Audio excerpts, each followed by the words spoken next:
2 Chronicles chapter 29. Hezekiah was 25 years old when he became king of Judah, and he ruled 29 years from Jerusalem. His mother was Abijah, daughter of Zechariah. Hezekiah obeyed the Lord by doing right, just as his ancestor David had done. In the first month of the first year of Hezekiah's rule, he unlocked the doors to the Lord's temple and had them repaired. Then he called the priests and Levites to the east courtyard of the temple and said, "It's time to purify the temple of the Lord God of our ancestors. You Levites must first go through the ceremony to make yourselves clean, then go into the temple and bring out everything that is unclean and unacceptable to the Lord. Some of our ancestors were unfaithful and disobeyed the Lord our God. Not only did they turn their backs on the Lord, but they also completely ignored his temple. They locked the doors, then let the lamps go out and stopped burning incense and offering sacrifices to him. The Lord became terribly angry at the people of Judah and Jerusalem, and everyone was shocked and horrified at what he did to punish them. Not only were our ancestors killed in battle, but our own children and wives were taken captive. So I have decided to renew our agreement with the Lord God of Israel. Maybe then he will stop being so angry at us. Let's not waste any time, my friends. You are the ones who were chosen to be the Lord's priests and to offer him sacrifices." When Hezekiah finished talking, the following Levite leaders went to work: Mahath, son of Amasai, and Joel, son of Azariah, from the Kohath clan; Kish, son of Abdi, and Azariah, son of Jehalelel, from the Merari clan; Joah, son of Zimmah, and Eden, son of Joah, from the Gershon clan; Shimri and Jeuel from the Elizaphan clan; Zechariah and Mattaniah from the Asaph clan; Jehuel and Shimei from the Heman clan; Shemaiah and Uzziel from the Jeduthun clan. These leaders gathered together the rest of the Levites, and they all went through the ceremony to make themselves clean. Then they began to purify the temple according to the law of the Lord, just as Hezekiah had commanded. The priests went into the temple and carried out everything that was unclean. They put these things in the courtyard, and from there the Levites carried them outside the city to Kidron Valley. The priests and Levites began their work on the first day of the first month. It took them 1 week to purify the courtyards of the temple, and another week to purify the temple. So on the 16th day of that same month, they went back to Hezekiah and said, "Your Majesty, we have finished our work. The entire temple is now pure again, and so is the altar and its utensils, as well as the table for the sacred loaves of bread and its utensils. And we have brought back all the things that King Ahaz took from the temple during the time he was unfaithful to God. We purified them and put them back in front of the altar." Right away, Hezekiah called together the officials of Jerusalem, and they went to the temple. They brought with them 7 bulls, 7 rams, 7 lambs, and 7 goats, as sacrifices to take away the sins of Hezekiah's family and of the people of Judah, as well as to purify the temple. Hezekiah told the priests, who were descendants of Aaron, to sacrifice these animals on the altar. The priests killed the bulls, the rams, and the lambs, then splattered the blood on the altar. They took the goats to Hezekiah and the worshippers, and they laid their hands on the animals. The priests then killed the goats and splattered the blood on the altar as a sacrifice to take away the sins of everyone in Israel, because Hezekiah had commanded that these sacrifices be made for all the people of Israel. Next, Hezekiah assigned the Levites to their places in the temple. He gave them cymbals, harps, and other stringed instruments, according to the instructions that the Lord had given King David and the 2 prophets Gad and Nathan. The Levites were ready to play the instruments that had belonged to David. The priests were ready to blow the trumpets. As soon as Hezekiah gave the signal for the sacrifices to be burned on the altar, the musicians began singing praises to the Lord and playing their instruments, and everyone worshipped the Lord. This continued until the last animal was sacrificed. After that, Hezekiah and the crowd of worshippers knelt down and worshipped the Lord. Then Hezekiah and his officials ordered the Levites to sing the songs of praise that David and Asaph the prophet had written. and so they bowed down and joyfully sang praises to the Lord. Hezekiah said to the crowd, "Now that you are once again acceptable to the Lord, bring sacrifices and offerings to give him thanks." The people did this, and some of them voluntarily brought animals to be offered as sacrifices. 70 bulls, 100 rams, and 200 lambs were brought as sacrifices to please the Lord. 600 bulls and 3,000 sheep were brought as sacrifices to ask the Lord's blessing. There were not enough priests to skin all these animals, because many of the priests had not taken the time to go through the ceremony to make themselves clean. However, since all the Levites had made themselves clean, they helped the priests until the last animal was skinned. Besides all the sacrifices that were burned on the altar, the fat from the other animal sacrifices was burned, and the offerings of wine were poured over the altar. So the temple was once again used for worshiping the Lord. Hezekiah and the people of Judah celebrated, because God had helped them make this happen so quickly. 2 Chronicles chapter 30. Passover wasn't celebrated in the first month, which was the usual time, because many of the priests were still unclean and unacceptable to serve, and because not everyone in Judah had come to Jerusalem for the festival. So Hezekiah, his officials, and the people agreed to celebrate Passover in the second month. Hezekiah sent a message to everyone in Israel and Judah, including those in the territories of Ephraim and West Manasseh, inviting them to the temple in Jerusalem for the celebration of Passover in honor of the Lord God of Israel. Everyone from Beersheba in the south to Dan in the north was invited. This was the largest crowd of people that had ever celebrated Passover, according to the official records. Hezekiah's messengers went everywhere in Israel and Judah with the following letter. People of Israel, now that you have survived the invasion of the Assyrian kings, it's time for you to turn back to the Lord God our ancestors Abraham, Isaac, and Jacob worshipped. If you do this, he will stop being angry. Don't follow the example of your ancestors and your Israelite relatives in the north. They were unfaithful to the Lord, and he punished them horribly. Don't be stubborn like your ancestors. Decide now to obey the Lord our God. Come to Jerusalem and worship him in the temple that will belong to him forever. Then he will stop being angry, and the enemies that have captured your families will show pity and send them back home. The Lord God is kind and merciful, and if you turn back to him, he will no longer turn his back on you. The messengers went to every town in Ephraim and West Manasseh, as far north as the territory of Zebulun. But everyone laughed and insulted them. Only a few people from the tribes of Asher, West Manasseh, and Zebulun were humble and went to Jerusalem. God also made everyone in Judah eager to do what Hezekiah and his officials had commanded. In the second month, a large crowd of people gathered in Jerusalem to celebrate the festival of thin bread. They took all the foreign altars and incense altars in Jerusalem and threw them into Kidron Valley. Then on the 14th day of that same month, the Levites began killing the lambs for Passover, because many of the worshippers were unclean and were not allowed to kill their own lambs. Meanwhile, some of the priests and Levites felt ashamed because they had not gone through the ceremony to make themselves clean.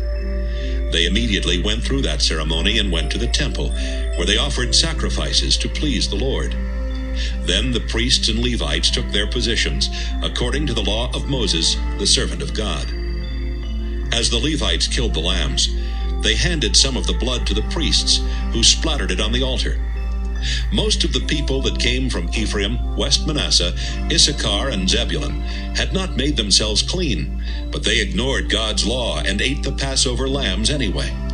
Hezekiah found out what they had done and prayed, Lord God, these people are unclean according to the laws of holiness, but they are worshiping you just as their ancestors did. So please, be kind and forgive them. The Lord answered Hezekiah's prayer and did not punish them. The worshippers in Jerusalem were very happy and celebrated the festival for 7 days. The Levites and priests sang praises to the Lord every day and played their instruments. Hezekiah thanked the Levites for doing such a good job leading the celebration. The worshippers celebrated for 7 days by offering sacrifices, by eating the sacred meals, and by praising the Lord God of their ancestors. Everyone was so excited that they agreed to celebrate 7 more days. So Hezekiah gave the people 1,000 bulls and 7,000 sheep to be offered as sacrifices and to be used as food for the sacred meals. His officials gave 1,000 bulls and 10,000 sheep, and many more priests agreed to go through the ceremony to make themselves clean. Everyone was very happy, including those from Judah and Israel, the priests and Levites, and the foreigners living in Judah and Israel. It was the biggest celebration in Jerusalem since the days of King Solomon, the son of David. The priests and Levites asked God to bless the people, and from his home in heaven, he did. 2 Chronicles, chapter 31. After the festival, the people went to every town in Judah and smashed the stone images of foreign gods and cut down the sacred poles for worshiping the goddess Asherah. They destroyed all the local shrines and foreign altars in Judah, as well as those in the territories of Benjamin, Ephraim, and West Manasseh. Then everyone went home. Hezekiah divided the priests and Levites into groups according to their duties. Then he assigned them the responsibilities of offering sacrifices to please the Lord and sacrifices to ask his blessing. He also appointed people to serve at the temple and to sing praises at the temple gates. Hezekiah provided animals from his own herds and flocks to use for the morning and evening sacrifices, as well as for the sacrifices during the Sabbath celebrations, the new moon festivals, and the other religious feasts required by the law of the Lord. He told the people of Jerusalem to bring the offerings that were to be given to the priests and Levites, so that they would have time to serve the Lord with their work. As soon as the people heard what the king wanted, they brought 1/10 of everything they owned, including their best grain, wine, olive oil, honey, and other crops. The people from the other towns of Judah brought 1/10 of their herds and flocks, as well as 1/10 of anything they had dedicated to the Lord. The people started bringing their offerings to Jerusalem in the 3rd month, and the last ones arrived 4 months later. When Hezekiah and his officials saw these offerings, they thanked the Lord and the people. Hezekiah asked the priests and Levites about the large amount of offerings. The high priest at the time was Azariah, a descendant of Zadok, and he replied, "Ever since the people have been bringing us their offerings, we have had more than enough food and supplies. The Lord has certainly blessed his people.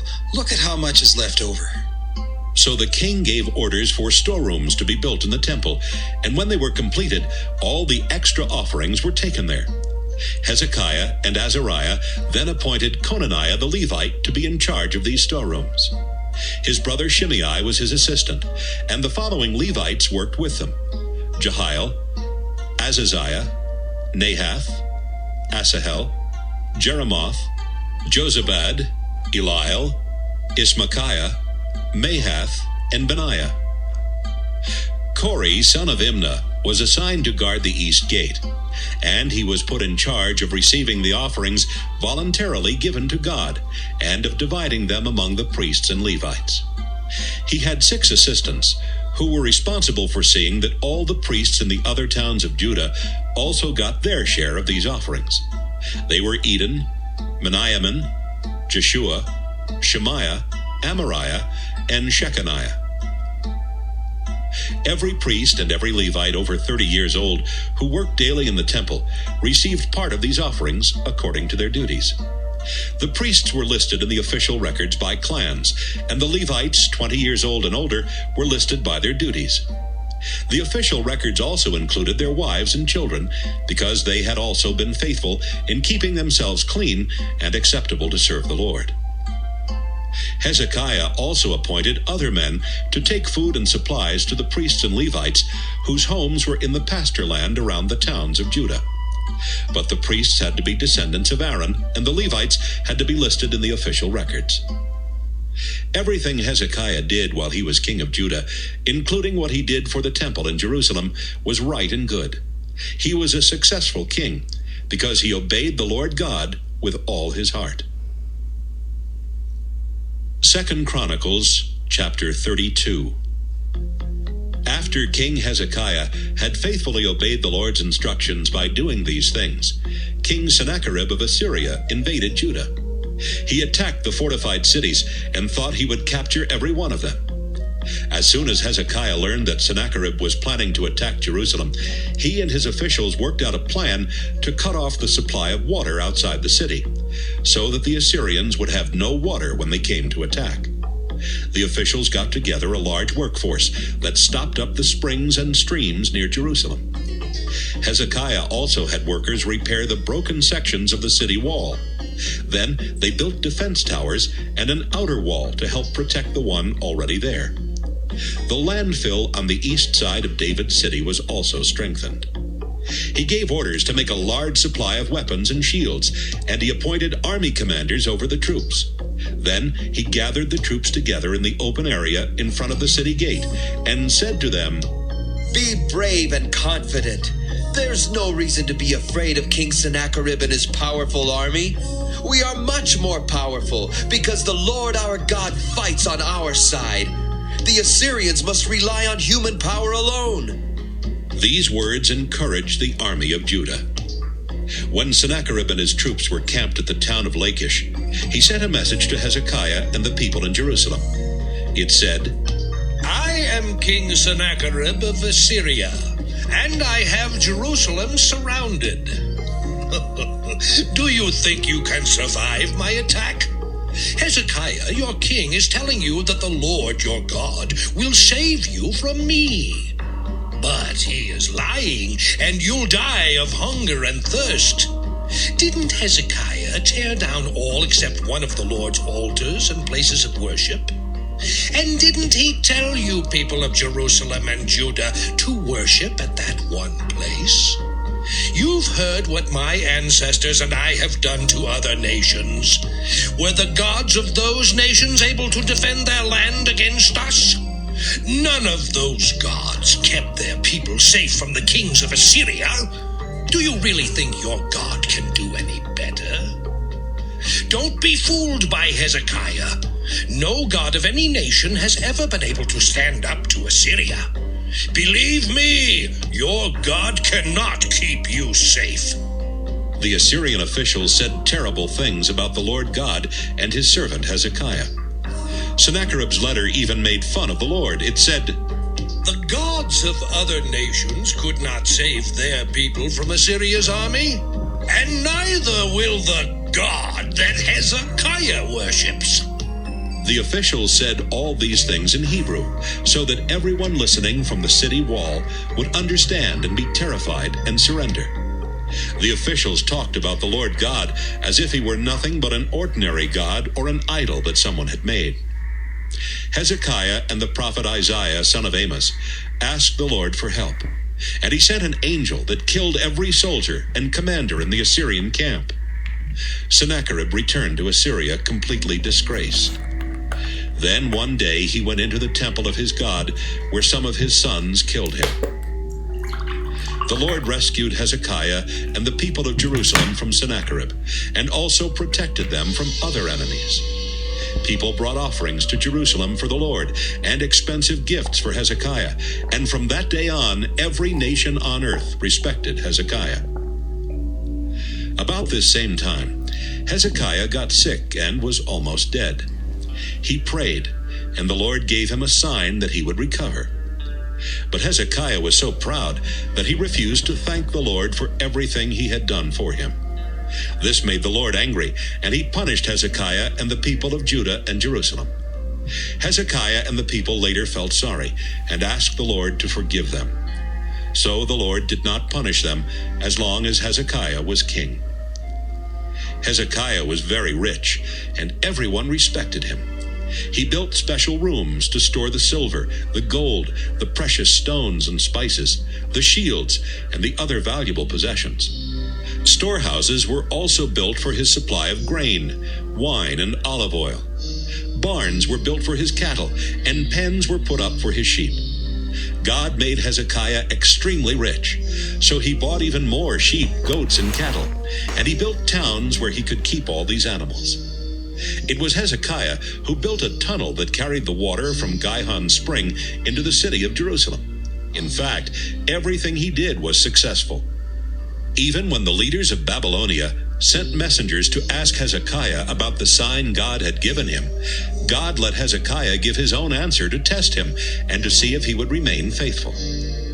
Everything else Hezekiah did while he was king, including how faithful he was to the Lord, is included in the records kept by Isaiah the prophet. These are written in the history of the kings of Judah and Israel. When Hezekiah died, he was buried in the section of the royal tombs that was reserved for the most respected kings, and everyone in Judah and Jerusalem honored him. His son Manasseh then became king.